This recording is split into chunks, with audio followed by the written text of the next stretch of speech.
Right. Yeah, thank you, dear Mr. Meral. And I would like to thank Rusi and Circle Foundation for organizing this event. And I would extend my greetings to all panelists. While I'm talking, share with you my presentation as well, if you see it on screen right now. So as drones are really popular in the recent times, but actually it's a result of the Turkish ecosystem. It's a result of the last 20 years of efforts and organized and sustainable strategy. And along with UAVs as well, there are a lot of different results regarding, whether it be a navy, a marine platform, or land platform, or aerial platform, or subsystems. So it is actually the result of the Turkish ecosystem built on with years effort, where you have the end users on one side, you have the procurement authorities, and then the suppliers, main integrators, and subcontractors, and the supporting academic and industry, academic and institutional base actually. So it's actually a result of it. And when you look at, I would like to briefly show you the progress of Turkish defense industry in the last, 40 years. Actually, it goes back to, with the establishment of Turkish Republic, but I will just cover the last 40 years.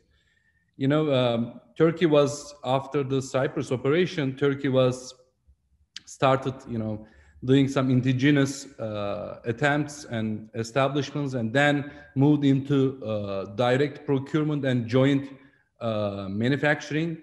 But after the year of 2000, there is a huge mobilization, and there is a shift in the strategy of Turkey. So rather than directly procuring systems from Western sources or different sources, but rather focus on design and development of this. And as a result, I'll just give you a very brief result. Like 20 years ago, it was about 20 companies in the defense industry, but now it's more than 2,000 companies. The portfolio of the contracts 20 years ago were not like maybe $6 billion, but right now it's a running portfolio of $60 billion, and ongoing defense projects of more than 700. So this is kind of the result of it, and right now, based on this, we see the resulting success stories. It's not only the drones, but also with smart munitions and all other components. And actually, this is established by a really sustainable, will and direct support of Turkish defense industry to the private and semi-governmental organizations to design and develop, and for all life cycle phases, there was a systematic support on that regard. So it's not only the systems, but a strategy that is covering the subsystems, that's covering the main critical components and technologies. So it's a result of all these efforts. And while Turkey was doing this, it's very interesting. And the years between 1990s and 2000s, it was mostly direct procurement. And when you look at these years, it was about 4% of GDP were spent on military procurement.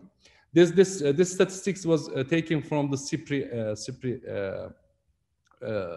research, and even though you might think that investing in the research, prototyping, development might consume lots more resources of a country, but when you look at the numbers, it's not that way.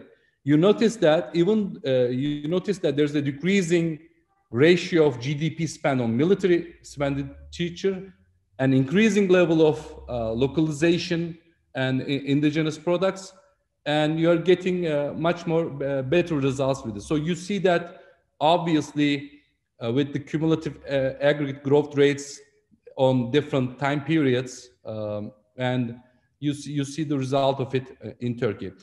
I know it's very short time, so I will just jump onto UAV side very quickly. Turkey has a history with UAVs.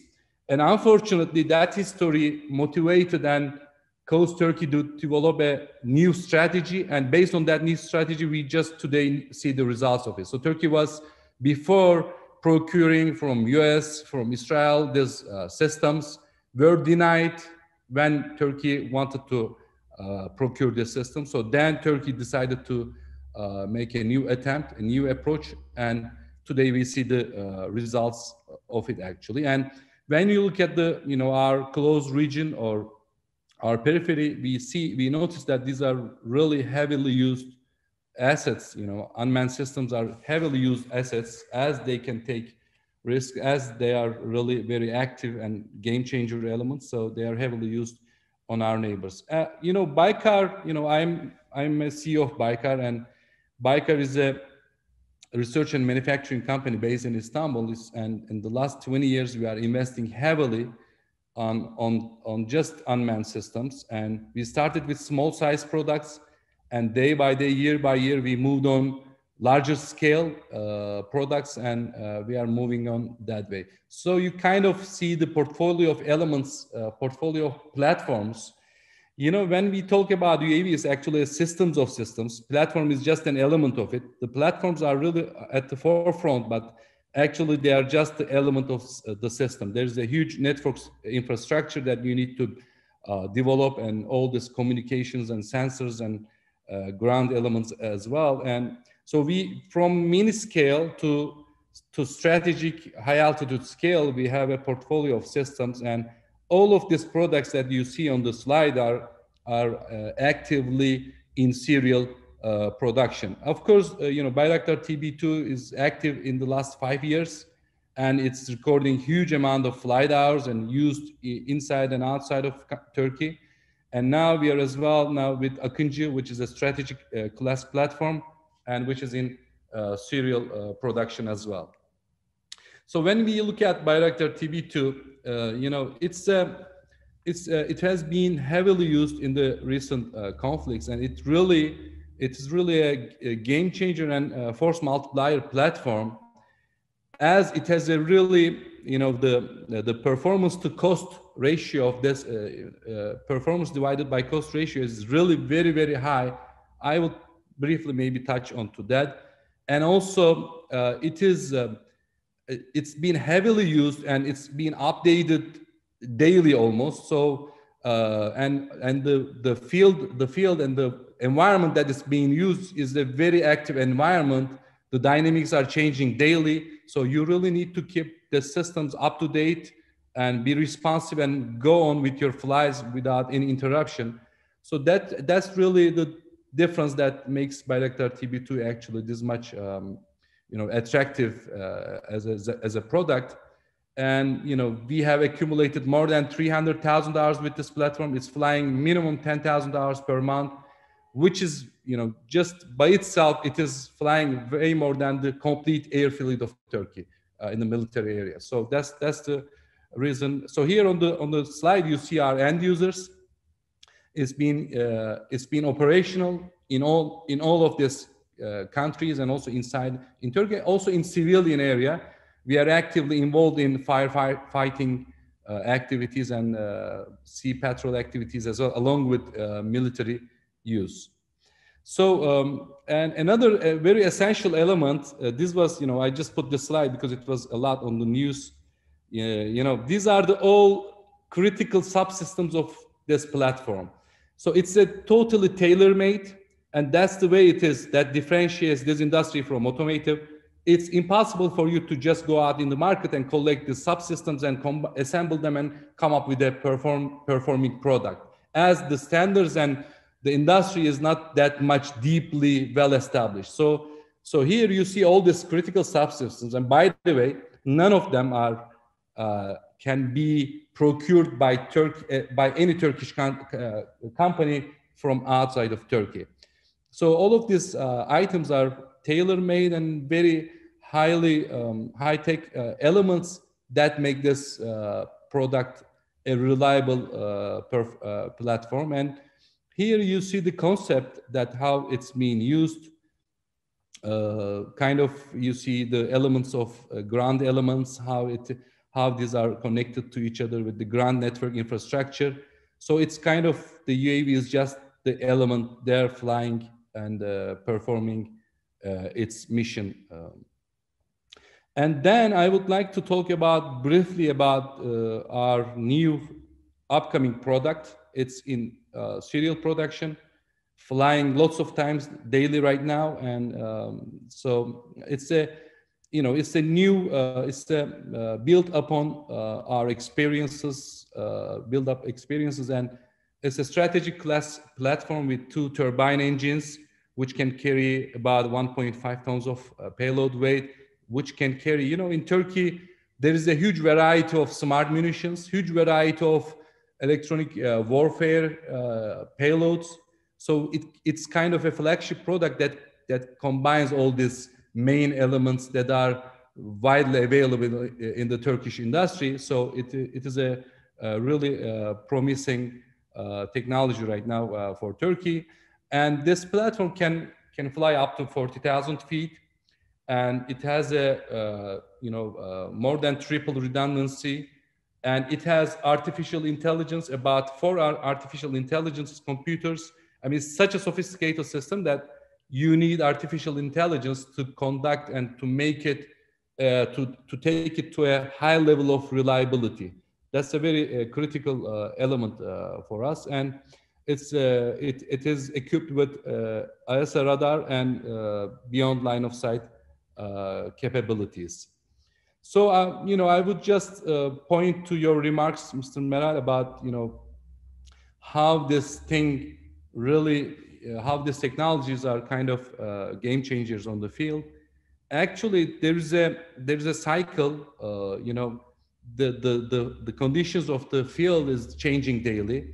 So you really need to adapt to that and make innovations and provide solutions almost daily, and fine-tune these things so that they can, without any interruption, continue their operations.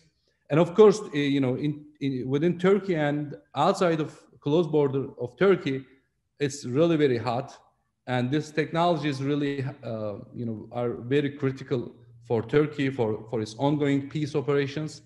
And on all these operations, Operation Eurofield Shield or Olive Branch or Spring Shield, these were the key elements. Bayraktar TB2 was the key element there, even though there were a lot of adverse conditions, whether it be a weather, whether it be an electronic warfare environment. And then recently in the Nagorno-Karabakh, it was kind of, the operations, the initial operations was kind of, you can call them asymmetric operations, but then in the Idlib operation, it was kind of semi-conventional because there were air defense systems there. And then in the Nagorno-Karabakh as well, we call it Tek Vatan Operation, one nation operation of Azerbaijan to save its land. There as well, it was, a conventional type of environment. And then UAVs really proved themselves there very effectively. From open sources, there are a lot of analysis ongoing, a lot of discussions are ongoing. So it's, it really changed the doctrine on how you think about it. So it's not the number of assets that you have. It's kind of, how much you are effective with your use of the technology. Do you dominate it, and can you adapt it and use for your own benefit? And so the result there is about 70% of the targets were demolished directly by Bayraktar TB2, and then the rest, most of them were as well detected and recognized with the support of these technologies. And the things that I'm talking about, you see it on this slide. So we have the conditions of today and then tomorrow. So it's a really ongoing and changing environment, and you will see the use of these systems and the capabilities increasing day by day, having their places in a much more solid manner. And this slide, I just, from the open sources, we kind of make this analysis. Just, it's kind of the it shows why this, our systems are kind of right now attractive and on the so the reason is it's about reliability. So you might have these technologies, and these new technologies, by the way, are fragile. So it's not like very robust and very well established. It's not like like 20, 30 years of development. But so the new technology is always fragile. But then it comes to the point, okay, is this new technology is affordable? Can you use it in a reliable fashion? And we analyze all these flight statistics of especially the Western systems, American systems, as they are published. And we noticed that, we achieved the reliability level compared to Western systems in a much more short period of years. So that's the reason. And right now, by the way, UAVs almost surpassing the reliability of fighter jets. And when you look at F-16s, you have a mean time between failure of mishap A and B about 34,000 hours. So UAVs now achieved that level. So this is very significant. So I don't want to extend and take more of your time. Maybe we can discuss more. So thank you so much, Ulrike. These are all very well made points. So there are a few questions that are coming, and I know Haluk is engaging with some of you directly, but the 2-3 more questions kind of touched on the strategic implications of both the export of the product, but also the import of technologies and technology sharing and etc. There's been a question on whether or not Turkey was talking to Saudi Arabia, and we've already mentioned the fact that Poland is now purchasing drones. Ukraine case is there, and also Ash, you mentioned that if there was some sort of easing of Turkey, GCC, the Gulf Cooperation Council kind of countries' relationship, there could actually very well be more interest on Turkish defense technology in the Gulf region. And obviously, they're also watching this very closely. They have similar calculations.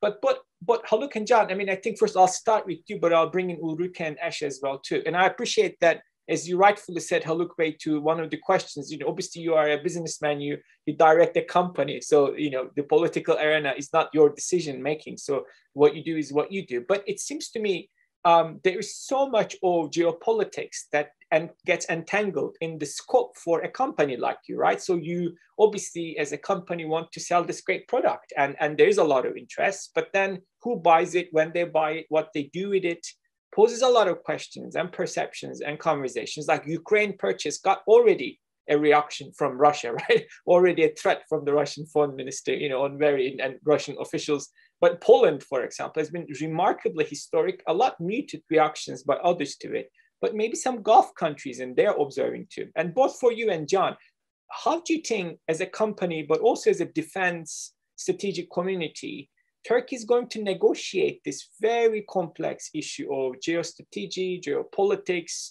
new technologies, or is it going to be much more guarded, Turkey capability shared only with limited number of allies? Or is Turkey going to advance this more and actually say, I want to engage with everybody. I want to work with NATO, I want to work with Russia. So how is Turkey going to manage this complex geostrategic calculation? As you say, the export of this technology is actually kind of creates a strategic bond between countries as well, as it's really very high tech. For Ukraine example, I could say countries like US, China, Israel denied to sell Ukraine armed UAVs due to, I don't know what type of concerns, but Turkey was the only country to accept to sell Ukraine this technology. And we as well buy our Akıncı drones turbine engines from Ukraine. So it's a complementary relationship. It's a relationship between two friendly countries, and which both sides benefit from that cooperation. So Turkey does not have huge budgets as US do, or as Russia do, or as China do, but rather Turkey actually, I think, Turkey has big ambitions, on this technological attempts. And I look at it that way, it's a matter of technological innovation and it's huge resources. So it's essential for Turkey to ally and cooperate with friendly nations where this relationship is based on mutually, not unilaterally, where both sides have benefits on it. So with Poland as well, Turkey has defense relationship. Turkey procures some items and equipments and materials from Poland. So, so I think with country, and there is a huge, you know, and also the biggest advantage of, you know, as I told you, it's very fragile systems. I would tell you, 30 years ago, Turkey bought Gnat drones from US. Gnat is the previous version of Predator drones. And average flight hours of each of these drones is $100. Can you imagine?